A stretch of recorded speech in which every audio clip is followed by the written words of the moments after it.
બંને હાથ સીધા ઊંચા કરો. નોર્મલ માણસ આ રીતે આંખો બંધ કરી હાથ ઉપર રાખીને ઊભા રહી શકે, તમે નથી રહી શકતા.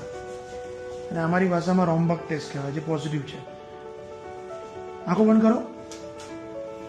તમને જે ચાલવામાં તકલીફ પડે છે, બેલેન્સ નથી રહેતું, એનું કારણ તમારી કરોડરજ્જુની નસો સુકાય છે, જ્ઞાન તંતુઓ નબળા પડે છે, એનું કારણ તમાકુ છે.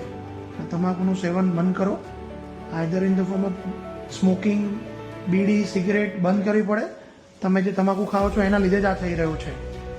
સમજી ગયા? શેના લીધે થઈ રહ્યું છે? હા, આના લીધે જ્ઞાનતંતુ નબળા પડી જાય, કરોડરજ્જુ અને મગજ બંને નબળા પડી જાય. એટલે દવાઓ અને ફિઝિયોથેરાપીની સાથે સાથે તમારે તમાકુ બંધ કરવી પડે.